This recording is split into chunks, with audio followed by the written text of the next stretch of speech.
Bonjour, alors on se retrouve tout simplement au CIMA pour la deuxième vidéo que je vous avais promis. Alors toujours sur le signe de l'agriculture connectée et l'agriculture de précision, avec en fin de vidéo, j'allais dire une petite interview du ministre sur la communication agricole, l'importance de communiquer sur son métier. Mais là, on va tout de suite aller voir un petit peu de matériel et j'ai découvert des nouveautés intéressantes chez Kuhn avec la réalité augmentée. Vous allez voir à quoi ça peut servir. Allez, on va voir ça tout de suite. Alors la première innovation plutôt intéressante, il s'agit de MyKuhn. Alors Kuhn a commencé à mettre en ligne tout simplement les notices d'utilisation et donc le catalogue de pièces que l'on va pouvoir retrouver directement sans avoir à rechercher ailleurs et éviter, comme on le voit un peu sur l'image, la recherche et puis les carnets qui sont embrouillés. Une deuxième, j'allais dire innovation qui m'a paru tout à fait intéressante et là qui est sur l'agriculture et la réalité augmentée, il s'agit de Red Vista, que l'on peut voir ici en application. Alors, c'est tout simplement la possibilité d'avoir l'entretien de la machine avec de la réalité augmentée. Donc, à partir d'une tablette, on va aller chercher le tag qui est présenté voilà, sous forme de petit autocollant sur l'outil. Alors là, on a sur un outil quand même qui est un petit peu conséquent. Je ne sais pas si j'aurai ça chez moi, mais ça paraît intéressant. Et là, on va retrouver donc tout ce qui est enregistrement des heures, de nombre d'heures qui a réalisé entre les interventions. On va pouvoir le modifier et puis le voir sur l'ensemble de la tablette, mais aussi le mettre en fixe pour pouvoir poser la tablette ou le téléphone et de pouvoir réaliser l'entretien avec la pompe à graisse. Je pense que sinon avec le téléphone ça serait un peu compliqué. Voilà, on a une autre possibilité aussi, c'est l'ensemble des réglages qui sont présentés sous la même forme. Alors on aura la possibilité de vérifier les différents points de réglage, ce qui peut être intéressant aussi lorsque l'on a un peu oublié d'une année sur l'autre son intervention. Et puis aussi si on a des utilisateurs un peu plus novices pour retrouver l'ensemble des informations.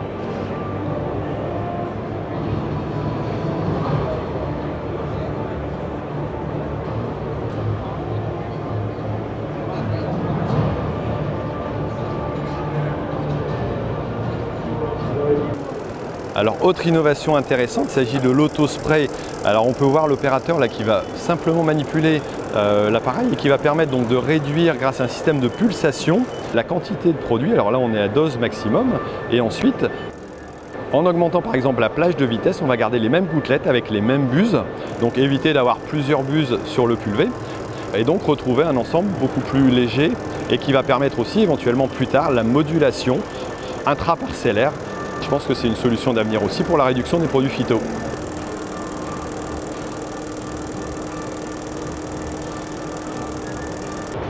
Alors toujours dans la pulvérisation, on a une innovation qui devrait sortir d'ici quelques temps mais qui est en cours de réalisation. Alors il s'agit de l'iSpray. Alors donc c'est tout simplement une caméra hyper spectrale qui va grâce à des algorithmes et à l'intelligence artificielle pouvoir repérer les adventices dans une parcelle et aller seulement pulvériser à l'endroit nécessaire et donc limiter aussi là les intrants.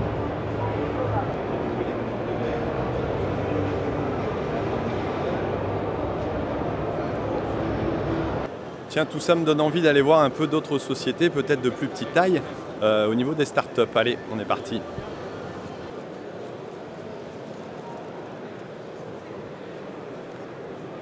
Alors, petit passage rapide au village des startups et en particulier à la ferme digitale, où on a de plus en plus de startups. Alors, on a 2 villages de startups cette année au niveau du CIMA et ça a serré pas mal, avec quelques nouveautés comme Javelot par exemple, qui permet d'avoir des capteurs donc de sondes pour des silos, donc pour pouvoir gérer la température et la maîtrise des silos. Et pas mal de choses et on voit que ce village s'agrandit d'année en année. Quand je pense à il y a 2 ans, c'était vraiment beaucoup plus petit que ça, quoi. Alors un petit tour pour tout simplement une autre médaille de bronze. Il s'agit de Fernand l'assistant. Alors qui est tout simplement un assistant vocal pour permettre d'essayer de vous aider dans vos apprentissages de culture. Alors je vous montre ce petit essai que j'ai fait avec. Est-ce que je peux aller traiter les coutures demain? Quel traitement souhaites-tu appliquer? Un herbicide. Quel produit dans la liste souhaites-tu appliquer? Ce traitement n'est pas autorisé sur cette culture. As-tu d'autres questions? Non, merci Fernand. Voilà, donc c'est en cours de réalisation, donc plutôt intéressant, je trouve, un assistant vocal. Et si vous cherchez un assistant de tour de plaine, vous pouvez essayer Spotifarm qui qui pour l'instant est en accès gratuit pour vérifier un peu l'intensité de présence au niveau des cultures, donc les densités de population, pour préparer pourquoi pas votre tour de plaine et vérifier les zones qui sont éventuellement moins développées et aller les surveiller de façon plus proche.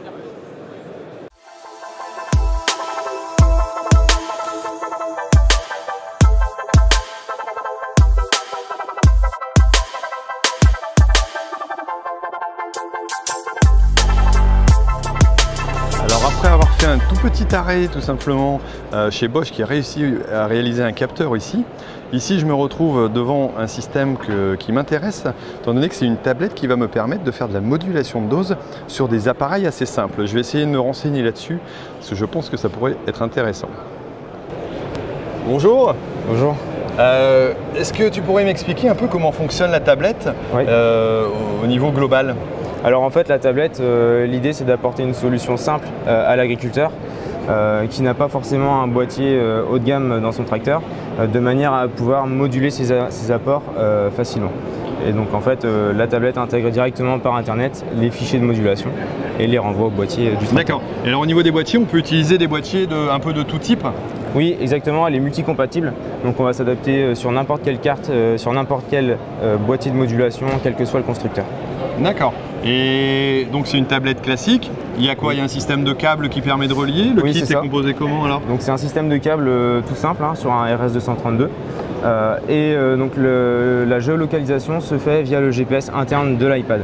Donc ça limite l'investissement global de la modulation. D'accord. Et on est à un coût à combien alors globalement ? Alors globalement on est à 700 €. Voilà. Donc ça fait si on achète l'iPad en plus, donc ça, on a une solution de modulation pour à peu près 1 000 € tout compris. D'accord. Mais pour faire de l'agriculture de précision et puis de la modulation, il faut des cartes. Oui.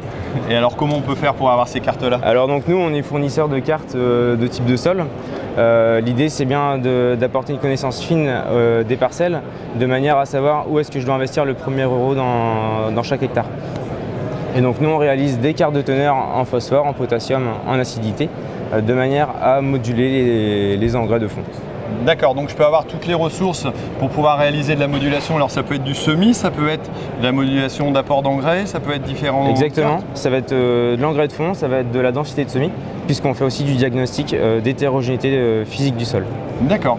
Bon, alors je peux retrouver tous ces renseignements sur quel site ? Alors allez sur soil.fr et puis vous aurez toutes les informations nécessaires. Ok, bon je mettrai les liens pour que les auditeurs puissent regarder. Et puis une solution peut-être un peu plus simple et puis abordable. Exactement, c'est ça l'objectif de Soil. Eh bien merci beaucoup.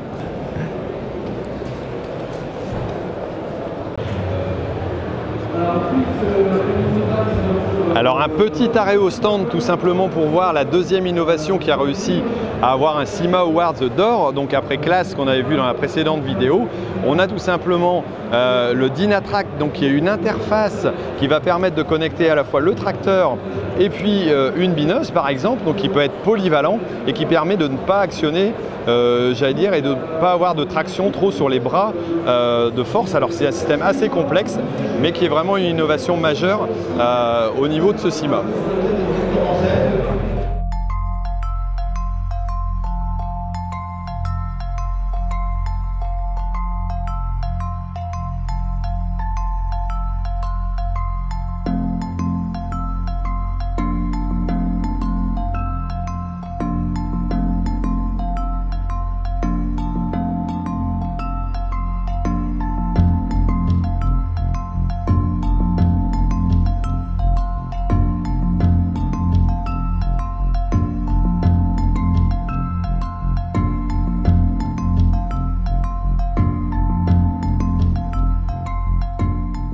Alors le salon, c'est aussi l'occasion vraiment de voir beaucoup de gros tracteurs, mais il y a une chose qui m'intéresse, c'est de savoir au niveau motorisation si on a vraiment l'optimisation de puissance à chaque tracteur. Et là, je vais voir un stand qui, à mon avis, va répondre un petit peu à mes questions.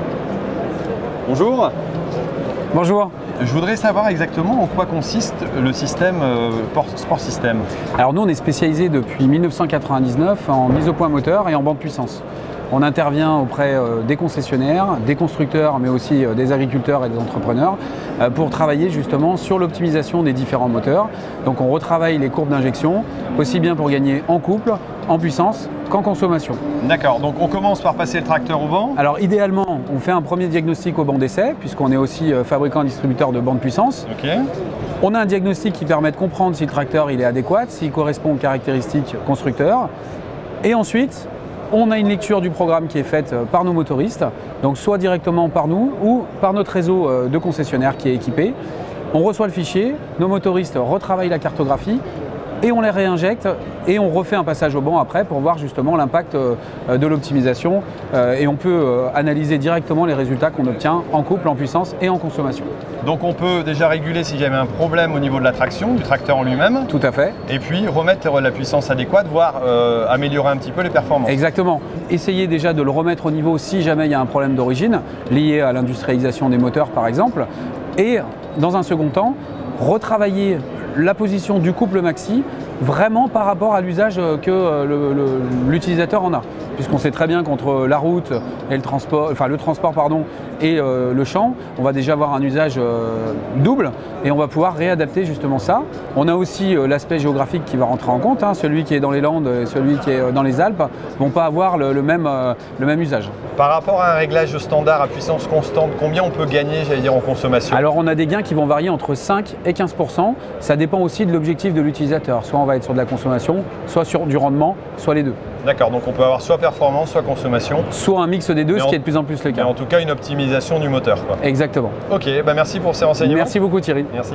Alors après m'être essayé sur la réalité augmentée tout simplement chez Kuhn, j'ai pu voir ici de la VR, donc grâce à ce casque que vous voyez sur ma tête, j'ai pu visiter à peu près la cuve, les cuves de chez Kingspan, mais je suis plutôt venu ici pour voir un autre système qui m'intéressait, c'était tout simplement pour ma Kuma, de voir un petit peu les capteurs connectés qui pourraient me permettre de vérifier les consommations et puis surtout les niveaux d'usage de la cuve. Alors pour notre cuve à gasoil, on pourrait utiliser ce capteur-là qui va me permettre tout simplement de vérifier le niveau de hauteur de carburant et donc de m'alerter grâce à l'application pour me dire quand le niveau est arrivé en bas, parce que c'est vrai qu'on a parfois des problèmes de ce type-là. Et puis aussi ici pour la cuve à azote, pour une hauteur plus importante, de découvrir un petit peu le niveau et puis ne pas être embêté et d'avoir l'ensemble qui peut être connecté tout simplement soit par des petits boîtiers ou par une autre forme de connectique et d'arriver sur le cloud afin de recevoir l'information aussi, moi sur mon ordinateur. Alors Kingspan est l'inventeur donc tout simplement de la cuve autonome de gasoil donc, que l'on peut transporter pour aller faire le plein de la moissonneuse-batteuse. Ici on en a une de plus grand modèle mais qui ne correspondrait pas forcément à nos besoins. Et par contre pour la Kuma, ce qui m'intéressait c'est ce petit boîtier là qui va permettre grâce à une connexion filaire que l'on a donc sur un capteur de consommation. Donc là on va avoir tout simplement un débitmètre qui est a priori très précis. Je vais pouvoir enregistrer tout simplement par un badge le tracteur qui va être utilisé, enregistrer aussi le code de l'adhérent et donc de pouvoir renvoyer tout en passant par leur station de cloud sous fichier Excel et donc qui pourra être réutilisé par la Kuma pour pouvoir facturer à chacun sans perte de carnet, sans perte d'enregistrement et puis aussi sans risque de vol vu que si on n'a pas enregistré et badgé, on ne pourra pas l'utiliser. Autre nouveauté aussi chez Kingspan, il s'agit tout simplement de l'Agrimaster. Donc on l'a là sur une cuve en PE qui va tout simplement faire 2000 litres, on peut monter aussi à 27 000 litres et on peut avoir l'équivalent aussi tout simplement en double paroi, donc avec des systèmes intéressants pour une exploitation agricole ou alors pour une Kuma, pourquoi pas. Alors des tours des stands, j'ai pu trouver le Pulvedin qui est tout simplement un système autonome qui va permettre d'analyser un peu et de présenter de façon très visuelle l'intérêt par exemple des adjuvants dans la pulvérisation voilà, tout simplement de produits phytosanitaires. Et c'est vrai qu'on a le système de rampe qui va vous permettre de voir l'accélération. Alors on a une vitesse très rapide par exemple ici lors de la pulvérisation à 12 km/h qui nous montre aussi l'efficacité et on voit le résultat avec ou sans adjuvant sur des feuilles tout simplement pour pouvoir voir un peu les différents résultats. Et c'est là où on se rend compte que c'est vrai que ce type de produit peut avoir un intérêt aussi dans la qualité de pulvérisation en dehors du matériel de pulvérisation lui-même. Bon ben voilà, on va arriver à la fin de cette vidéo. Alors ce salon est vraiment immense et intéressant. J'aurais pu faire, je pense, d'autres sujets là-dessus. Mais je vais m'arrêter là. Alors j'espère que vous avez vu l'autre vidéo aussi, où on parlait aussi de technologie et d'innovation en agriculture. Je pense que cela mérite d'être expliqué. Et j'ai pu discuter aussi communication, donc tout simplement avec le ministre de l'Agriculture. Donc je vous laisse pour cette interview où on a tout simplement parlé de communication et puis d'agribashing. Bon ben en tout cas, j'espère que vous avez apprécié. Et surtout, n'oubliez pas, l'agriculture mérite d'être expliquée. Allez, ciao!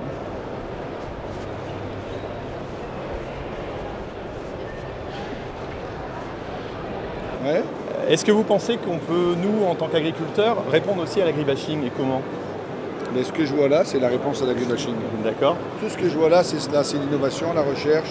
C'est démontrer que d'abord les agriculteurs, eux, veulent changer, veulent franchir le pas de la transition agroécologique. Elle est absolument indispensable. Qu'il y a aussi ici des start-up, il y a des entreprises qui ont pris les devants, qui n'ont pas attendu la demande sociétale pour dire qu'il faut évoluer. Mais une fois que tout cela sera en place, dans les mois ou années qui viennent, l'affaire elle sera réglée, il n'y aura plus d'agribashing. Parce que tout le monde aura compris que la résilience de l'agriculture française, elle passe par la transition agroécologique, par la fin de la dépendance aux intrants, aux produits phytopharmaceutiques, une nouvelle pratique agraire, et à partir de là, ce sera la réussite. Ok, et donc les agriculteurs doivent communiquer sur leur métier? Moi je pense que les agriculteurs doivent plus communiquer positivement. Aujourd'hui, ça doit être que du positif. Il y a tellement d'innovation, il y a tellement de recherche, il y a tellement de changements qui se produisent aujourd'hui que si vraiment les agriculteurs arrivaient à faire un peu plus de communication, moi je suis prêt, l'État est prêt à les aider, on va gagner la partie. Très bien. Eh bien merci beaucoup. Bonne continuation.